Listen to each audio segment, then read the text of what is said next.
Estamos no ar com mais uma edição do programa Justiça Eleitoral na TV. Eu sou Ana Carolina Queiroga e trarei sempre as principais notícias e ações realizadas pelo Tribunal Regional Eleitoral do Rio Grande do Norte. Na Semana Mundial do Meio Ambiente, o Tribunal realizou várias ações voltadas à preservação dos recursos naturais e o descarte consciente. Como parte do planejamento para a Semana do Meio Ambiente, o TRRN realizou uma ação voltada para a conscientização e o descarte de medicamentos e cosméticos. A ação ocorreu na esplanada do prédio da sede e contou com um espaço planejado exclusivamente para debater a temática. Trouxemos uma oficina de produtos reciclados, então a gente vai reutilizar garrafas PET para fazer terrário. Também trouxemos as mudas de plantas, que os colegas gostam bastante de receber as mudinhas de planta todo ano. Já é uma prática nossa. Trouxemos também uma pergunta para o nosso colega, ele responder a respeito da sustentabilidade, a questão do meio ambiente. Então a gente fez uma pergunta específica para o colega, ele está respondendo, a gente está colocando essa na árvore da sustentabilidade, que é a nossa árvore que a gente construiu aqui no tribunal. Além desse momento aqui na esplanada, a gente também está fazendo uma jornada virtual, onde os colegas participam de segunda a sexta-feira da Jornada do Meio Ambiente, que é uma jornada onde a gente propõe colocar texto, a gente colocou texto, alguns vídeos que tenham maior representatividade para a questão do meio ambiente e jogos interativos. O Núcleo de Pesquisa em Alimentos e Medicamentos da UFRN, o NUPLAN, foi o responsável pelo recolhimento dos produtos descartados. Ele é formado por alunos do curso de farmácia. A ideia do projeto ela surgiu para expandir esse conhecimento da forma correta de descartar os medicamentos. Porque se o medicamento descartar da forma incorreta, ele acaba voltando para a gente de uma certa forma, né? Contamina as águas e esses componentes químicos, eles acabam voltando para a gente de toda forma, seja na água que toma banho, na água que bebe. Aí a gente, desde então, já descartou toneladas e toneladas de medicamentos e evitou muita água de ser contaminada, né? Durante toda a tarde, o grupo recebeu os descartes de cartelas e frascos de remédios vencidos ou impróprios para consumo, bem como restos de frascos de produtos dermatológicos e maquiagens. Tudo que é recolhido também já tem destino certo. O programa Descarte Consciente, ele é em parceria com a Nuplan, que é uma indústria farmacêutica, e lá a gente faz a classificação desses medicamentos, de acordo com a classe terapêutica, e após essa classificação, que é para fins de pesquisas, a gente faz a incineração dos medicamentos, que com a incineração, os medicamentos os seus princípios ativos, sua química vai se desfazer, não vai ser mais nocivo para o meio ambiente, e lá a gente vai, depois de queimar, a gente descarta as cinzas, e dessa forma não há contaminação das águas, do solo. Quando soube da ação, a AFRA separou os produtos que não serviam mais para uso para contribuir com a campanha. Isso sempre foi uma preocupação minha, porque eu tenho vários medicamentos em casa, diversos, né? Principalmente porque eu tenho crianças, e aí eu fazia sempre o período de aplicação do remédio e sempre ficava. E eu ficava acumulando e vários meses eu sem saber o que fazer. Então foi uma oportunidade muito boa, assim, para ter um descarte correto, né, ambientalmente correto.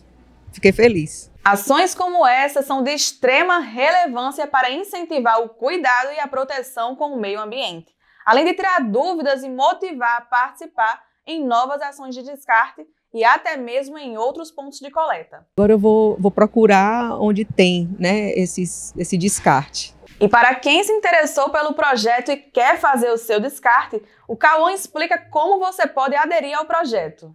Nosso projeto funciona tanto no Centro de Convivência da UFRN, quanto na Faculdade de Farmácia. No Centro de Convivência na UFRN, a gente funciona de 9 às 12 da manhã e de 1 às 4, de segunda a sexta. E na Faculdade de Farmácia, de 1 às 4, toda quarta-feira. E a gente sempre está aberto, né, a ações. Pode entrar em contato com o nosso e-mail, descarteconsciente.ufrn@gmail.com. Pode mandar a sua proposta, sua sugestão, que a gente vai ver a viabilidade da possibilidade de fazer uma ação. Além de promover o descarte consciente, a ação também focou na valorização da natureza com a doação de mudas de plantas para incentivar o cuidado e o carinho com o meio ambiente. Servidores, estagiários e terceirizados receberam a sua plantinha, deixaram mensagens de apoio na árvore simbólica e, para encerrar essa programação, o TRE também realizou uma oficina de reciclagem para transformar a garrafa PET em um novo vaso de plantas. Então, se você achou bacana a iniciativa e também quer contribuir com o meio ambiente, já separa os seus produtos descartáveis e vai até o Centro de Convivência da UFRN fazer o seu descarte consciente. Vale lembrar que o Nuplan está aberto para arrecadações de segunda a sexta-feira, de 9 às 12 e de 13 às 16 horas. Uma ação do Clube de Leitura do TRE-RN arrecadou livros de literatura infanto-juvenil durante os meses de abril e maio. E os livros já foram doados, catalogados a uma associação comunitária do Paço da Pátria. No dia 18 de abril, o Brasil celebra Machado de Assis, escritor de grandes obras da literatura infanto-juvenil. E em homenagem à data, o Clube de Leitura do TRE lançou uma campanha de arrecadação de livros para doar a uma instituição que trabalha com crianças e adolescentes.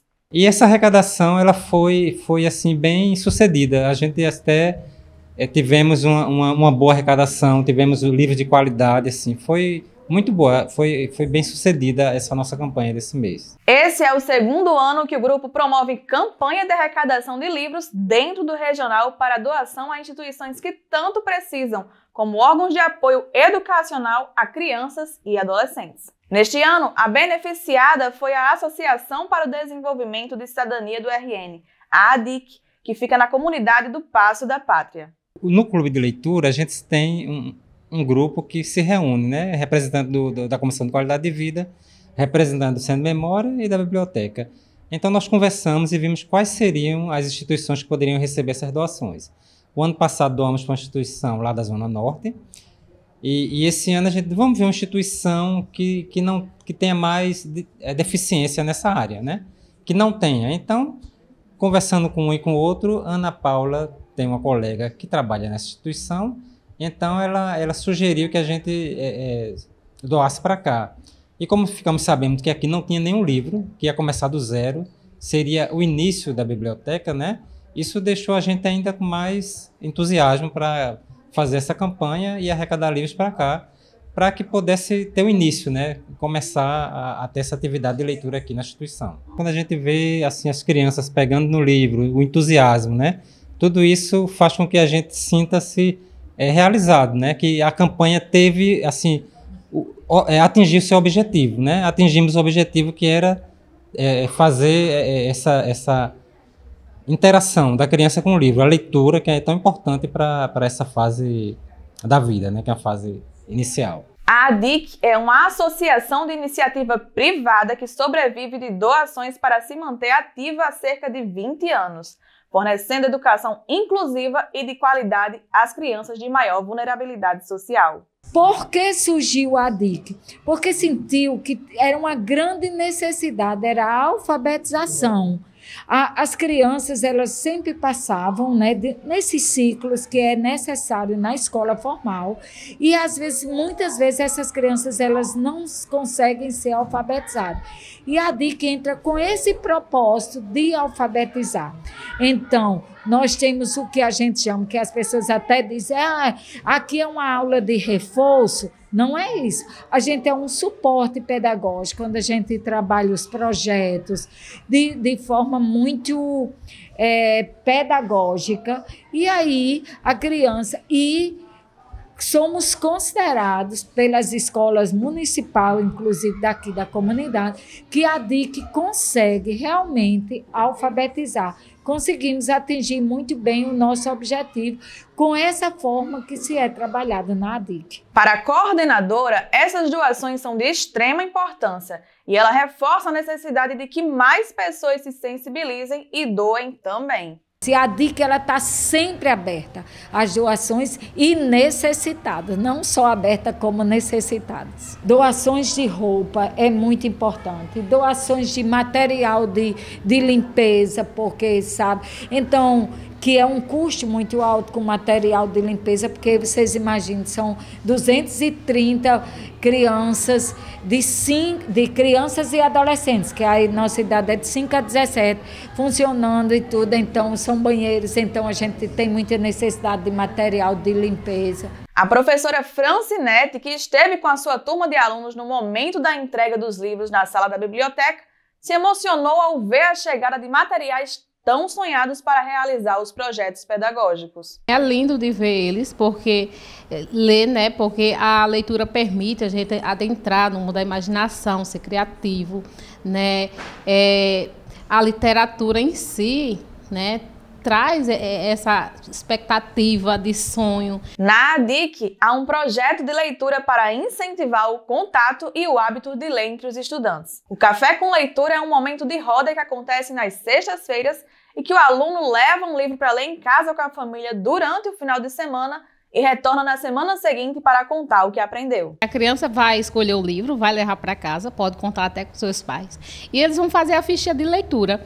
E quando eles fazem a leitura, faz a ficha de leitura, coloca o nome do autor, o resumo, e vai ter o momento que eles vão contar e vão dizer por que ele indica aquele livro, o que chamou mais atenção naquele livro e por que ele indicaria para alguém ler aquele livro. Então, é sim esse projeto que a gente vai proporcionar nas sextas-feiras, né? Então, vai ser momentos lúdicos de leitura, chá com leitura, café com leitura, que é para a gente poder, né, envolver eles nesse mundo da leitura, né? Que às vezes a criança está tanto no celular e mostrar esse lado, que o ler é bom, né? Nos proporciona também prazer. A servidora do TRRN que sugeriu a ADIC para ser beneficiada com a campanha foi a Ana Paula, que é bibliotecária e ajudou no processo de catalogação dos livros. O porquê de ter ficha catalográfica na época de computador? Porque nem sempre a gente tem acesso ao computador, às vezes falta energia, né? Então tem todo esse processo. Então a ficha catalográfica, física, ela ainda é útil.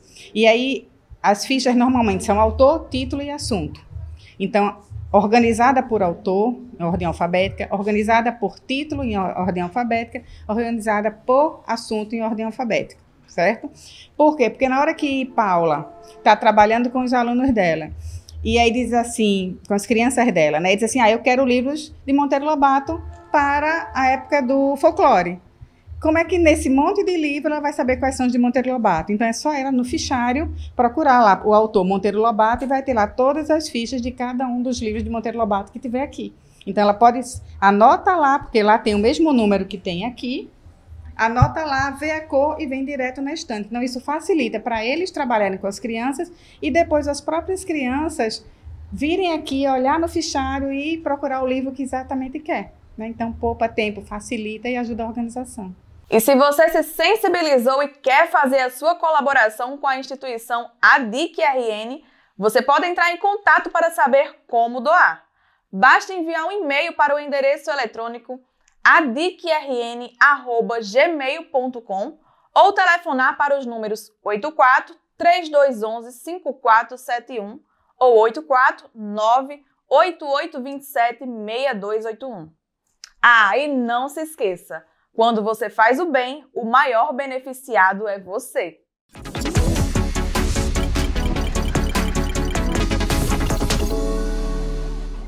Então é isso. Vamos falar da importância da juventude no processo eleitoral e na democracia. Nas eleições municipais de 2024, mais de 20 milhões de eleitoras e eleitores entre 16 e 24 anos participaram das eleições, o que representa, gente, 12% de todo o eleitorado brasileiro. E o mais impressionante, a faixa entre 16 e 17 anos, em que o voto é facultativo, cresceu 59% em relação a 2020. E claro que a Justiça Eleitoral está junto de todos, promovendo ações como, por exemplo, a Semana do Jovem Eleitor, que busca sensibilizar jovens de 16 e 17 anos a participarem das eleições. E vale lembrar que, para votar, é preciso ter completado 16 anos, mas com 15 já pode tirar o título. E para facilitar a vida ainda mais, dá para começar o processo pela internet, no site tse.jus.br. Entra lá, preenche os dados, manda os documentos que forem pedidos e depois é só ir ao cartório eleitoral para cadastrar a biometria. Simples assim. Para quem tem entre 16 e 17 anos, o voto ainda não é um dever, mas é um direito. E um direito muito importante, porque uma democracia forte depende da participação de todos. Não deixe de seguir a gente nas redes sociais, hein? Então é isso. Tchau! Chegamos ao fim de mais uma edição, mas você pode rever as reportagens no nosso canal do YouTube e acompanhar as ações do TRE também nas redes sociais e no portal tre-rn.jus.br. Até o próximo programa!